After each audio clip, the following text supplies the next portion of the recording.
Hi good morning दोस्तों, कैसे हैं आप सब। और आज संडे मॉर्निंग है तो देखिए बारिश कितनी ज़बरदस्त हो रही है हमारे देहरादून में।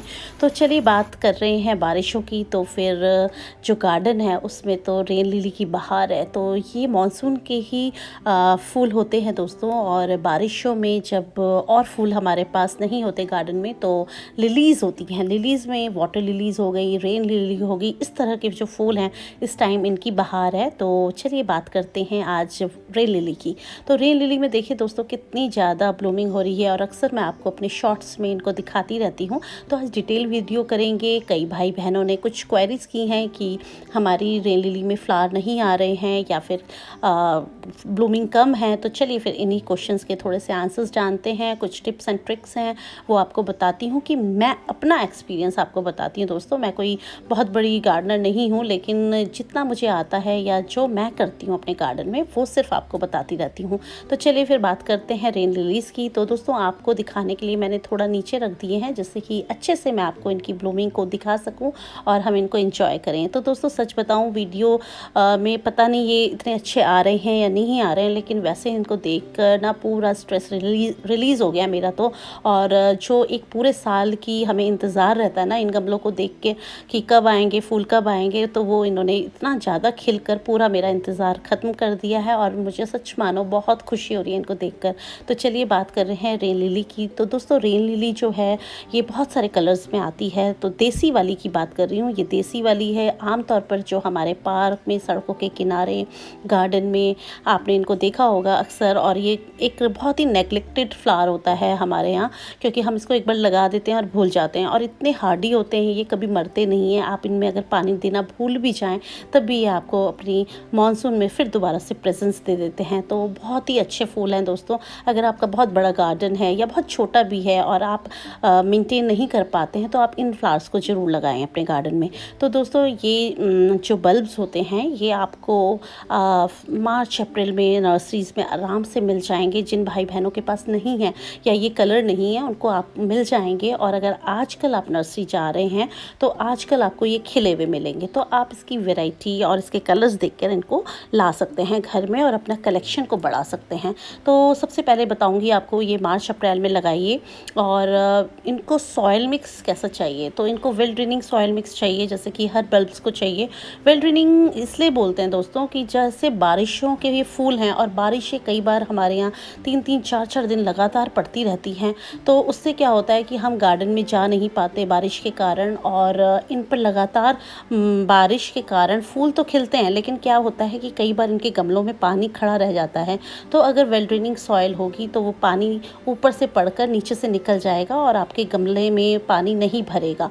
उससे फ़ायदा ये होगा कि जो बल्ब्स हैं वो ज़्यादा गलेंगे नहीं, क्योंकि वैसे तो बारिश का पानी इनको बहुत पसंद है, लेकिन बहुत ज़्यादा चीज़ भी जब हमें मिल जाती है तो वो फिर नुकसानदेह हो जाती है। कि यानी कि पौधों के लिए, इतने नाजुक पौधे होते हैं उसमें वो पानी अगर टिका रह गया 3-4 दिन तो कई बार कीड़े पड़ जाते हैं। कई बार वो ज़्यादा पानी के कारण बल्ब्स भी गलने लग जाते हैं। इसीलिए कहा जाता है कि वेल ड्रेनिंग सॉइल बनाइए आप, सिर्फ बल्ब्स के नहीं और पौधों के लिए भी।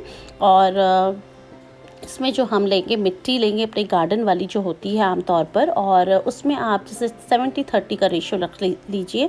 70% आप मिट्टी बना लीजिए, ले लीजिए, और 30% के करीब उसमें खाद डाल दीजिए। खाद दोस्तों गोबर की खाद हो सकती है, वर्मी कंपोस्ट हो सकती है, जो भी आप खाद डालें, लेकिन वो पूरी तरह उसकी एजिंग लेनी है, यानी वो सड़ी हुई खाद होनी चाहिए। वो काफ़ी पुरानी होनी चाहिए, 1-2 साल पुरानी। नहीं तो क्या होता है वो फ़ायदे की जगह नुकसान कर देता है। और उसकी जो कच्ची खाद की गर्मी से हमारे जो ये पौधे हैं सड़ने लग जाते हैं, इनमें फंगस लग जाती है।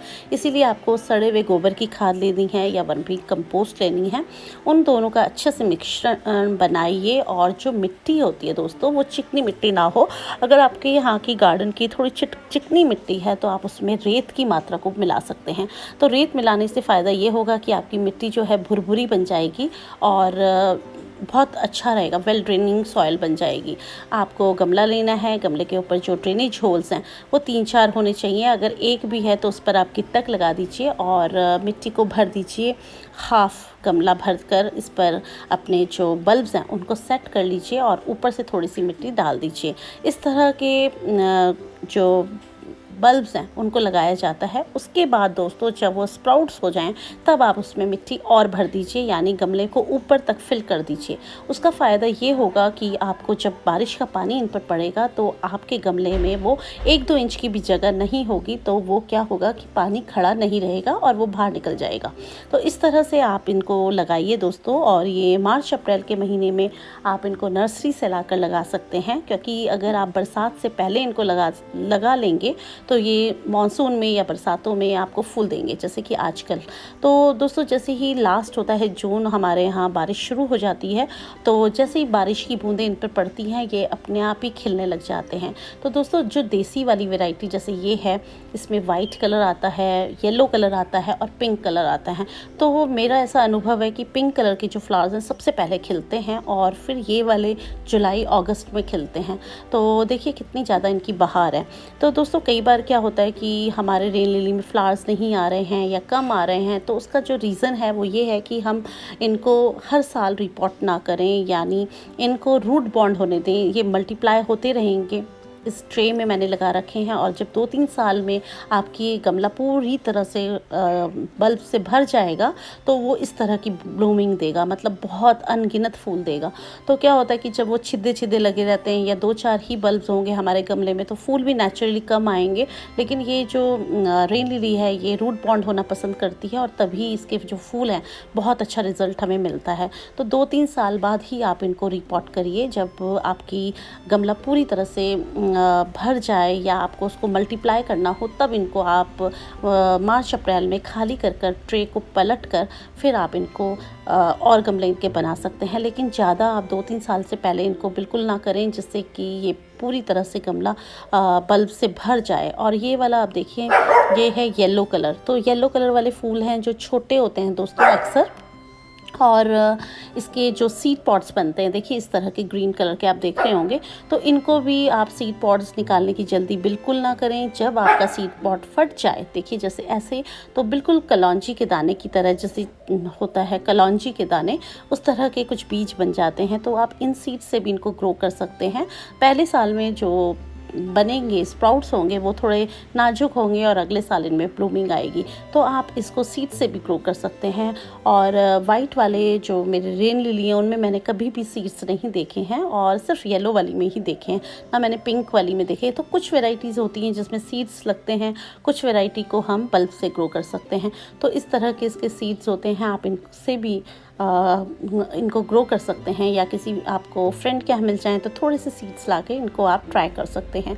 तो वैसे तो दोस्तों इनके जो बल्ब्स होते हैं उनसे ये बहुत अच्छे होते हैं। ये पिंक वाली वैरायटी है, और ये देखिए जो ग्रीन वाले हैं इनको आप अभी मत लीजिए। जब ये थोड़ा फट जाए इसका बीज और आपको बीज दिखने लग जाए उस टाइम पे आप इकट्ठा कर लीजिए, नहीं तो ये इधर उधर हवा से गिरेंगे और फिर आपको नहीं मिलेंगे। तो इसमें आजकल ब्लूमिंग कम हो रखी है। तो दोस्तों जब ये ब्लूमिंग कम हो जाए तो ऊपर की जितनी लीव्स हैं वो सब कट कर लीजिए आप, और थोड़ा सा उसमें खाद दे दीजिए। साइड में गमले के रिम में आप थोड़ा सा बोन मील और डीएपी के कुछ दाने डाल देंगे तो फिर ये रीब्लूम होने लग जाते हैं।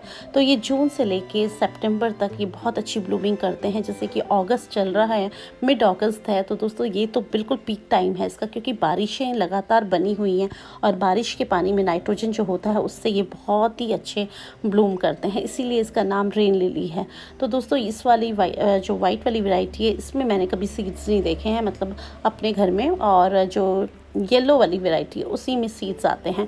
तो दोस्तों जो ये पतली पत्ती सी इसकी आप देख रहे होंगे लीव्स हैं, ये थोड़ा अलग हैं, पिंक वाली की थोड़ी चौड़ी होती हैं। तो इस तरह की लीव्स से भी आप इनकी पहचान कर सकते हैं। आजकल आपको नर्सरी में खिली हुई रेन लिली मिल जाएगी, तो आप वो ला सकते हैं। उनको आप आजकल ग्रो कर लेंगे तो अगले सीज़न तक आपके बहुत सारे गमले जो हैं मल्टीप्लाई हो जाएंगे बल्ब्स, और इस तरह की ट्रेज़ में अगर आप इनको लगाएंगे, क्योंकि इनको बहुत ज़्यादा मिट्टी की ज़रूरत नहीं होती, शैलो ट्रेज़ में आप इनको ग्रो कर सकते हैं। उसके बाद दोस्तों जब आपके सितंबर के बाद जब ब्लूमिंग कम हो जाए तो आप इसको कहीं भी छत पर या कहीं साइड में इनको रख दीजिए, क्योंकि फिर विंटर फ्लावरिंग का टाइम आ जाएगा और उस टाइम पर आप इनको ऊपर से सारी इनकी लीव्स काट दीजिए और थोड़ा सा खाद डाल दीजिए, बस और कुछ नहीं करना है। फिर अगले साल मार्च में फिर दोबारा से इनका टाइम आएगा, तब आपको फिर ये प्रोसेस दोबारा करना है। इनकी लीव्स को काट कर इनमें खाद डालकर अच्छे से आप इनको रख दीजिए। और इस साइड आपको लेकर आई हूँ दोस्तों, ये आप ही के साथ मैंने पिछले संडे में ग्रो किए थे बल्ब्स, कुछ जो मैंने हाइब्रिड उषा जी से मंगाए थे। देखिए ये है डबल लोटस, और इसमें थोड़ा फ़र्क इसलिए ये है कि इसमें मल्टी पेटल्स हैं और ये पहला ही फूल खिला है तो अभी थोड़ा नाजुक है बल्ब। तो देखिए थोड़ा सा जो फूल है वो भी नाजुक आया है। अगले साल तक ये बल्ब्स जो हैं काफ़ी मल्टीप्लाई हो जाएंगे और तब हमें बहुत अच्छा रिजल्ट मिलेगा। ये देखिए सारे ही बल्ब्स ऑलमोस्ट स्प्राउट हो गए हैं। तो जो मेच्योर्ड बल्ब उन्होंने भेजे थे उसमें तो एकदम फूल खिल गया, लेकिन जो छोटे बल्ब थे वो धीरे धीरे बड़े होंगे। और ये है यति चंद्रा, तो इसमें भी जो लीव है देखिए एक आकर एक पहले ही बर्ड बन गई है। तो जो मैं वो ही बता रही हूँ, जो बड़े बल्ब्स थे उसमें एकदम ब्लूमिंग हो गई है और जो छोटे बल्ब्स थे वो पहले स्प्राउट हुए हैं। तो कई बार क्या होता है कि ये जो हाइब्रिड बल्ब्स होते हैं तो दोस्तों ये पूरे साल भर खिलते रहते हैं। ये थाईलैंड वैरायटी है और ये मैंने उषा जी से मंगाया है, अमरावती से। तो डिस्क्रिप्शन में मेरी पहली वीडियो भी है, उसमें उनका नंबर भी है, अगर आप चाहें तो आप उनसे मंगा सकते हैं। इस तरह से ये मैंने मंगाए थे 8 बल्ब, और छोटे छोटे जो नर्सरी के पॉट्स होते हैं उन्हीं में एक एक लगाया है। अब अगले साल तक इसका आपको ज़रूर रिज़ल्ट दिखाऊंगी कि कितने ये मल्टीप्लाई हुए हैं या किस तरह से इसमें ब्लूमिंग आ रही है। और इस साइड में है दोस्तों कुछ कैलेडियम्स। तो कैलेडियम भी आजकल आपको नर्सरी में मिल जाएंगे। अगर आप अपने कलेक्शन को बढ़ाना चाहते हैं या कोई कैलेडियम आपके पास नहीं है तो इस टाइम पे आप ले सकते हैं, क्योंकि इस टाइम पे उनकी लीव्स मिल जाएंगी आपको। बाद में जब हम बल्ब्स खरीदते हैं तो बिल्कुल हमें अनुमान नहीं होता कि इसमें किस तरह का पत्ता आएगा या इसकी फोलिएज कैसी होगी। तो इस टाइम पे आप लगे लगाए बल्ब्स ले सकते हैं, उनमें लीव्स भी होती हैं और उनका आइडिया भी होता है। इधर आप देख रहे होंगे सारा तोरी और लौकी की बेल ऊपर ऊपर चल रही है। और दोस्तों सामने है कैलेमिटीज़। तो कैलेमिटीज़ इतनी ज़्यादा खिल रखी है ना, मैं आपको पिछले 2 महीने से खिल रही है और हमेशा अपने वीडियोज़ में इसको दिखाती रहती हूँ। उसका कारण ये होता है कि ये बिल्कुल मेरे यहाँ जैसे गार्डन का सेंटर ऑफ द अट्रैक्शन है। इसकी खुशबू से हम बच नहीं पाते हैं और गार्डन में आए और इस तरफ अगर फोकस नहीं करा कैमरे का तो क्या करा। तो यहाँ पे देखिए जूही की बेल भी है, जो छोटी छोटी सिंगल पेटल जूही होती है उसकी भी खुशबू बहुत अच्छी होती है दोस्तों। बहुत ही खुशबूदार पौधे हैं ये। और आप लोग इनको अपने गार्डन में 1-2 बेलें ज़रूर लगाइए, जिससे कि भीनी भीनी खुशबू गार्डन में आती रहे। तो ये हैं सारे कोलियस। और दोस्तों जो कोलियस हैं इसके भी जो लीव्स हैं उनमें इतनी कलरफुल फोलिएज होती है कि आपको कई बार फूलों की कमी नहीं होती है। तो इस तरह जब इसमें फूल आने लग जाए तो आप इसको ऊपर से कट कर दीजिए। उससे क्या होगा, सीड्स नहीं बनेंगे तो ये जो पौधा है लीव्स निकालेगा, नहीं तो एक बार सीड्स बन गए तो फिर वो गलने लग जाता है। और इधर है कुछ ये वाटर लिलीज़, तो इन्होंने भी खिलना शुरू कर दिया है दोस्तों। और ये वाली जो है ट्रॉपिकल है, और ट्रॉपिकल में जो है फूल छोटा आता है लेकिन फूल आते बहुत हैं। ये देखिए नीचे एक कली भी बन रही है। तो बारिश जो हैं वो तो बस जाने का नाम ही नहीं ले रही हैं, और रोज़ ही हमारा जो गार्डन है वो बस जो ये बारिश है इससे भीगा रहता है। तो आधे फूल तो कुछ खिल भी नहीं पाते, कुछ पे बारिश पड़ने से, तेज़ बारिश पड़ने से वो झड़ भी जाते हैं। तो बस यही है इसका आजकल टाइम। और दोस्तों ये टाइम बहुत अच्छा है कटिंग्स लगाने के लिए। अगर आपने गुलदावरी की कटिंग्स नहीं लगाई तो उनको आप लगा सकते हैं। और भी जो हार्डवुड कटिंग्स हैं यानी बड़े पेड़ों की कटिंग्स हैं, आप कहीं से ला सकें तो उनको कट करके ले आइए। ये बहुत ही सही टाइम है कटिंग्स को ग्रो करने का। तो दोस्तों आशा करती हूँ वीडियो आपको अच्छा लगा होगा। अगर अच्छा लगे तो प्लीज़ लाइक कीजिए, और मेरे चैनल को अगर आपने अभी तक सब्सक्राइब नहीं किया है तो प्लीज़ जल्दी से कर लीजिए। तो फिर मिलते हैं आपसे किसी नए वीडियो में किसी नए टॉपिक के साथ। तब तक के लिए हैप्पी गार्डनिंग।